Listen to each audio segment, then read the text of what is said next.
Maya is brushing her teeth. It is late. The house is quiet. Her partner is already in bed, reading something on a phone. She runs the bathroom faucet, then stops, then runs it again.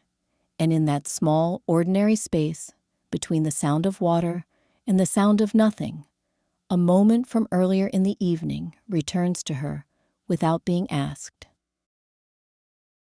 It was small. They were making dinner. He had asked her, gently, how her day had been, and something in her had snapped. Not a yell, not a fight, just a sharp little edge in her voice that came out of nowhere and surprised them both. He had paused, looked at her for a second, and then turned back to the cutting board and said, "Easy, never mind, we can talk later." And the evening had moved on. But now, alone with the mirror and the toothbrush, the moment is back, and it is not arriving the way it should arrive. It is not arriving as, "Oh, I was short with him. I should say something kind before bed." It is arriving as something heavier, something that spreads through her chest like a slow ink stain. Something that says, more or less, "What is wrong with me? Why do I do this? Why can I not just be a normal partner? He deserves better. He probably is already tired of me. I am too much. I am too sharp. I am too something.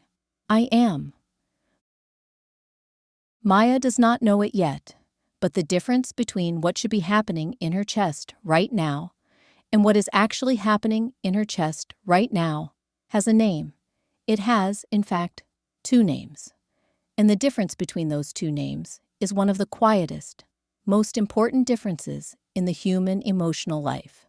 It will shape how she handles the rest of this small moment. It will shape, over years, how close she can let her partner come. It will shape what she says to herself in mirrors for the rest of her life. We are going to look at this difference together. We are going to look at two feelings that wear similar clothes and live in similar rooms, but do completely different things to a person.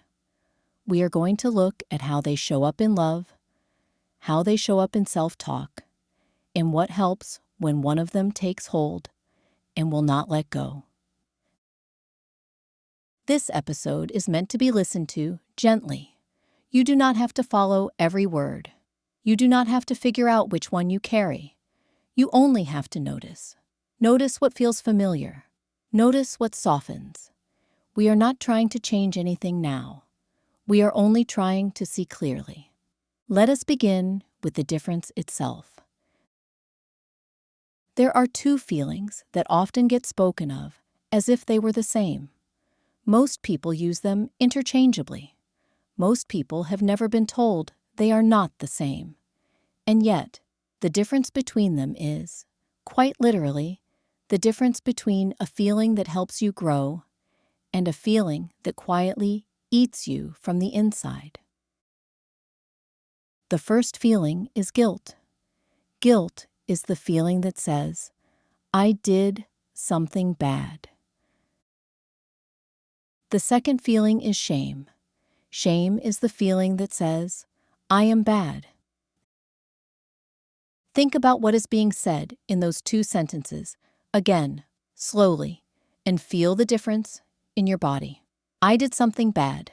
I am bad. They sound similar. They are not similar.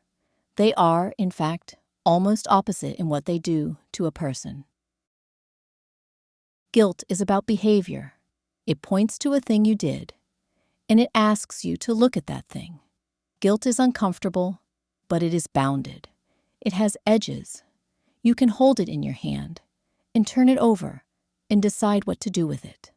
Guilt leads, most of the time, to repair, to apology, to a small adjustment of how you want to show up next time. Guilt, in moderation, is a healthy feeling. It is part of what makes us decent to each other. It is a friction that helps us live in connection with other people. Shame is different. Shame is not about behavior. Shame is about identity. Shame does not point to a thing you did. It points at you, the whole of you. Shame says, the problem is not what you did, the problem is what you are. And once shame has spoken, there is nothing to repair, because the problem is not a thing, the problem is a self. Watch what this does to Maya at the sink. The thing that happened was small. A sharp edge in her voice during dinner prep. If guilt had been the feeling that arrived in her chest, she would have thought, that was unkind. I want to say something warm to him before bed. I want to be more careful tomorrow when I am tired. The feeling would have moved her toward her partner. It would have moved her toward repair. It would have ended the moment. But it was not guilt that arrived. It was shame, and shame does not move her toward him. Shame moves her into herself. Shame says, you are too sharp. You are too much. You do not know how to love properly.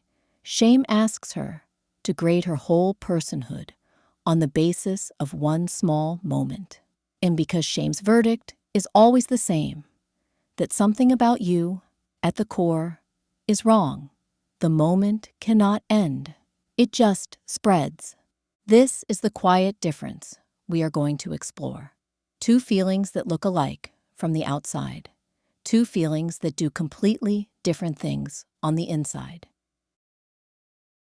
Before we go any further, it is worth asking the gentle question of where shame comes from. Because if you carry a lot of it, and many people do, you learned it along your way. Somewhere, somehow, the seed of it was planted in you, and from then on, it has been growing. Most of us learn shame in childhood, not from any one moment, usually, but from 1,000 small ones. A parent whose face fell in a particular way when you got something wrong, in a way that suggested you were a disappointment as a person, not just a kid who made a mistake. A teacher who used the word lazy or stupid or selfish about you, not about the homework. A sibling whose offhand cruelty landed in a place you did not yet have the equipment to protect. A coach, a grandparent, a church, a culture that held up an impossible standard and let you understand, without ever quite saying it, that you were falling short. Sometimes the message was loud. Sometimes the message was so quiet, you would not have been able to point to it if you had been asked. Often it was not even meant. The adults around you carried their own shame, and shame is contagious. It passes between generations like a kind of weather.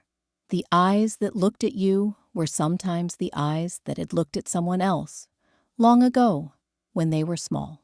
You did not have a way to question any of this.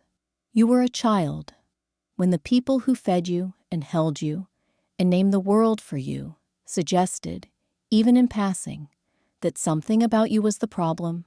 Your young nervous system simply wrote that down as true. It became part of the story you told yourself about yourself. And that story is still being told. It is told every time the inner voice says, "What is wrong with me?" It is told every time a small mistake becomes a verdict on your whole self.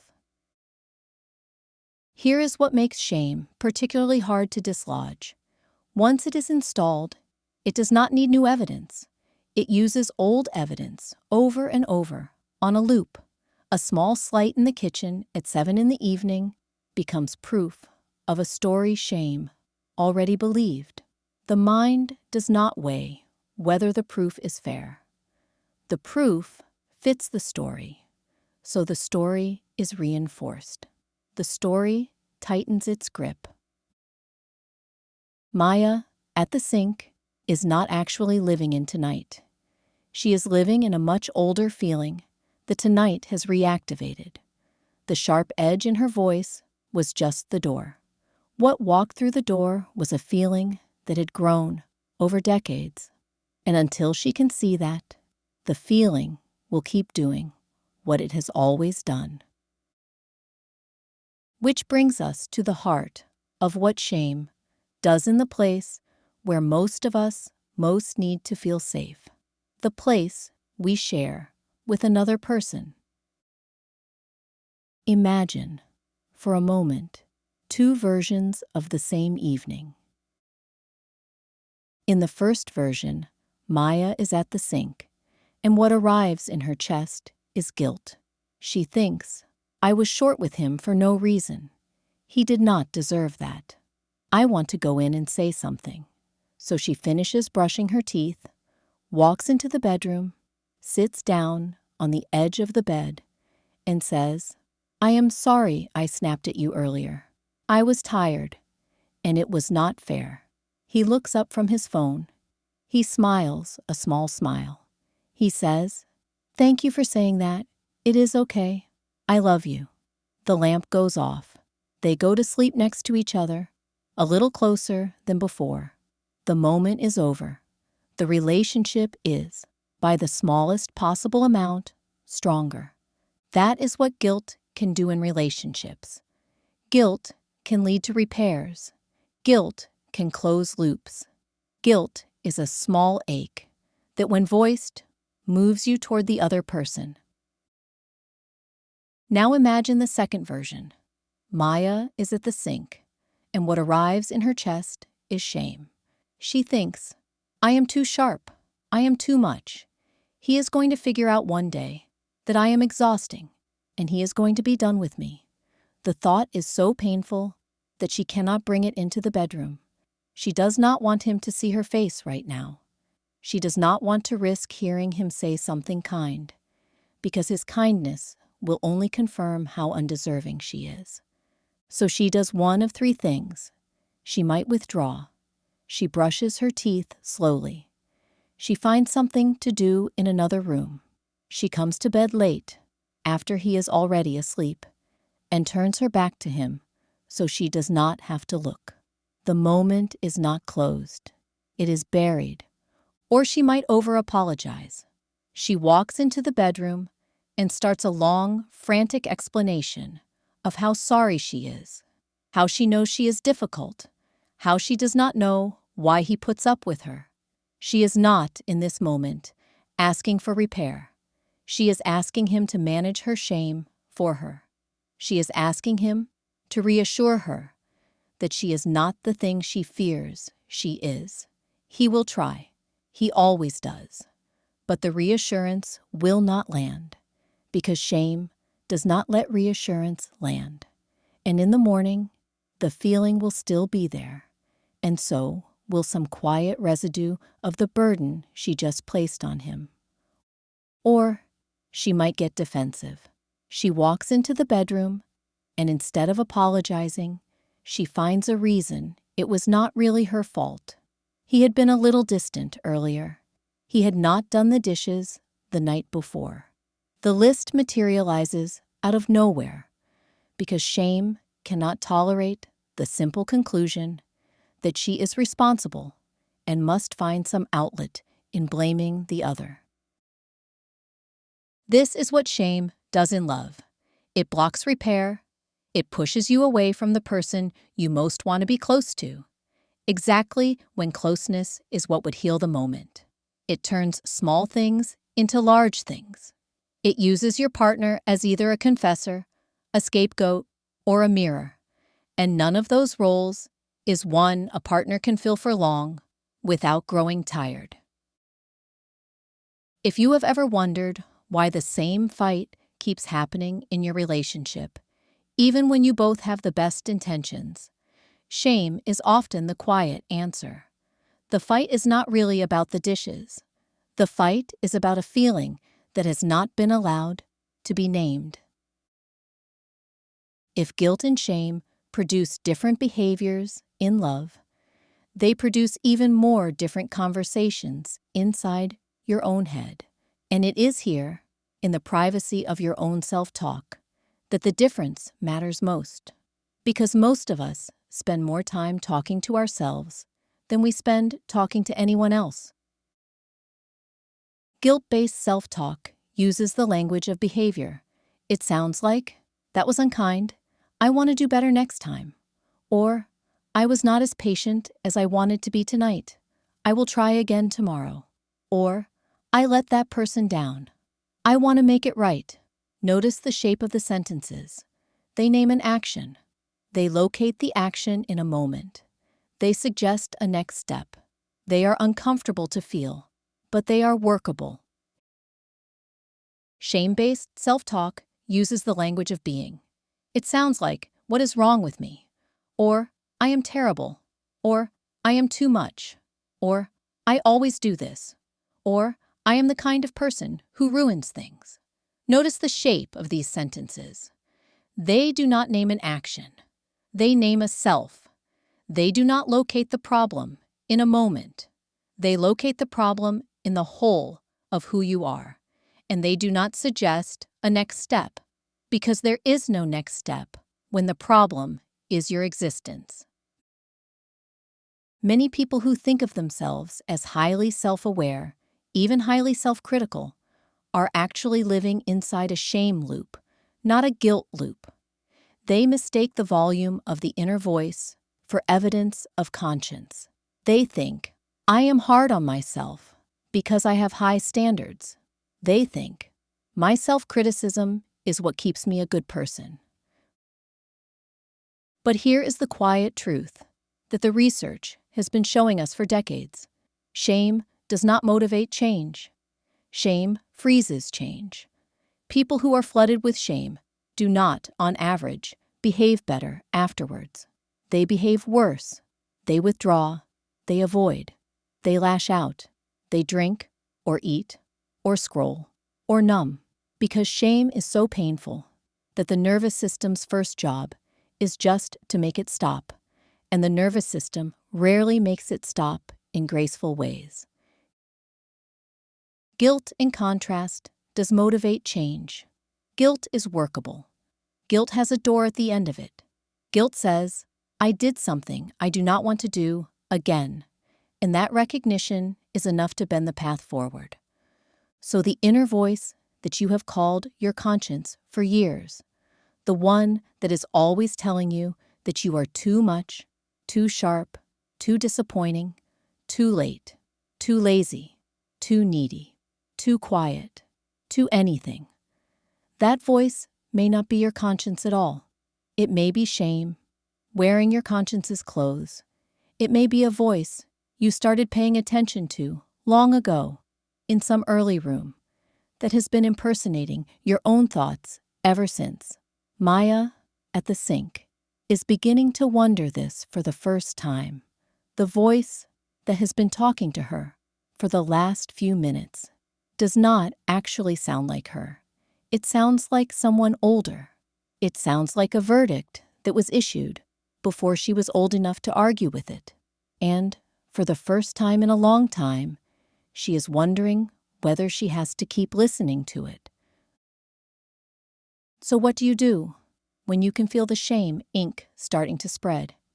What do you do at the sink at midnight with your face in the mirror and a small old verdict rising in your chest? The work is gentler than you might expect.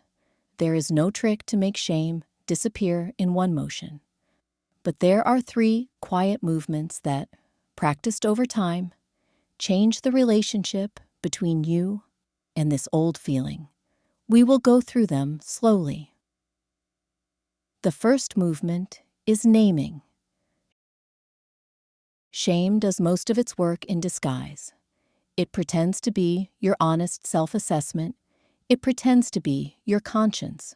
It pretends to be the truth. As long as it remains unnamed, it gets to operate as if its conclusions were facts. The first thing you can do, the very first thing, is to learn to recognize the feeling for what it is and put a quiet word on it. This is shame, not this is what is wrong with me. Just this is shame. The way you might name a weather pattern, the way you might name a familiar visitor. The naming does not banish the feeling, but it changes your relationship to it. The feeling becomes something you have, not something you are. That small grammatical shift from being shame to having shame is more powerful than it sounds. It creates a tiny space between you and the verdict, and in that tiny space, almost everything that follows becomes possible. Maya, at the sink, tries this. She lets the feeling rise, and instead of giving into it, she considers it. She thinks, oh, this is shame. This is too familiar. This is not actually a report on who I am. It is a feeling. The feeling does not vanish, but it becomes, for the first time, something she is observing, rather than something that is observing her. The second movement is speaking. Shame is a feeling that survives in silence and weakens in air. This is one of the most reliably observed truths in the literature on shame. The thing shame most fears is being seen by another person who does not turn away. When you carry a shame in secret, it grows. When you bring it into the light of someone safe, it shrinks. This is part of why therapy can be so quietly powerful. Not because the therapist offers brilliant interpretations, mostly because the therapist hears the thing you have never said out loud, and does not flinch and does not leave. After enough repetitions of that experience, the shame loses its conviction. The body learns, slowly, that the thing it has been hiding is not actually unbearable to be witnessed. The thing was just never witnessed before. You do not need a therapist to begin this. You can begin it with one safe person, a partner, a longtime friend, a sibling, a pastor, a sponsor, someone who has shown you, over time, that they can hold what you bring without judgment.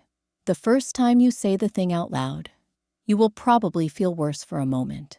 That is expected. The relief comes shortly afterward, when the world does not end, when the person stays, when the thing turns out to be smaller in the air than it was in your chest. Maya thinks about this. She thinks about saying to her partner, not just "I am sorry," but the deeper thing, the thing about how she has always carried this voice, the thing about how the voice does not match the way he sees her, and how confusing that is. She is not ready to say it tonight, but she sees, for the first time, that there is something to say. The third movement is separating the act from the self. This is the slow rewiring. Practice day after day, in small moments, until it becomes a new groove. Every time you notice yourself saying, in your head, "I am," you can practice instead, saying, "I did." Every time you notice yourself saying, "What is wrong with me?" you can practice instead, saying, "What did I do? And what would I like to do differently next time?" Not as a trick, as a slow remodeling of the inner voice. Over time, with enough repetitions, the voice begins to sound less like a verdict and more like a coach, less like a parent who was disappointed in who you were, and more like a friend who notices what you did and assumes the best about who you are. Maya tries this last movement, standing at the sink. She takes the thing that happened, the sharp edge in her voice during dinner prep, and she practices saying it the new way. She thinks, "I was short with him. I did not show up the way I wanted to. I am someone who, like everyone, sometimes does that. And I am still me." The sentences feel strange in her mind. They do not yet feel true, but they feel possible for the first time. And possible is enough. The faucet is off now. The bathroom light is off. Maya has walked into the bedroom. Her partner is half asleep, the phone resting on his chest, the lamp still on. She lies down next to him. She puts her hand on his arm, and he turns his head and smiles at her, without quite opening his eyes. She says, "I am sorry I was short with you earlier." He says, It is okay. I love you. Come here. The moment is small. Nothing dramatic has happened, but something quiet has shifted. The feeling she carried into the bathroom is not the feeling she is carrying into sleep. The verdict has loosened. The ink stain has faded a little. She has not solved anything, but she has, for the first time in a long time, refused to sleep underneath the old story. So here is what I want to offer you. Something small to try before you let this video end. Take whatever you are going to carry to bed. The thing you said today that you wish you had not said. The thing you did not do that you wish you had. The small, half-formed regret that is sitting somewhere just below your collarbone right now. Bring it gently into your awareness. Do not push it away. Just look at it. And then ask, slowly, one quiet question. Is this guilt or is this shame? If it is guilt, if the feeling has edges, if it is about a thing you did and not about who you are, then let it be guilt. Let it suggest, gently, what you might do differently tomorrow. And then let it rest. Guilt has done its work. It does not need to follow you into sleep. If it is shame, if the feeling is large and shapeless, if it is whispering to you that something about your whole self is wrong, then I want you to try something. I want you to put a hand, lightly, on your chest, and I want you to say, in your head or out loud, this is shame, and I do not have to sleep underneath it tonight. Then take a breath, a long, slow breath, and on the exhale, see if you can set the feeling down beside the bed. Not throw it away, not banish it, just set it down. It will still be there in the morning if you want to pick it back up, but you do not have to hold it through the night. Because shame is heavier than anyone is meant to sleep with, and you have carried it long enough. Let your shoulders soften. Let your jaw unclench. If there is a younger version of you inside your chest, the one who first learned that voice, you might tell them something simple. You might say, I see you. The voice was never yours. We are going to learn a new one together, slowly. Then let the thought go. Let the breath go long. Let the room around you become quiet. You did some things today. Some of them you wish you had done differently. That is being a person. You are still you, and you are still learning.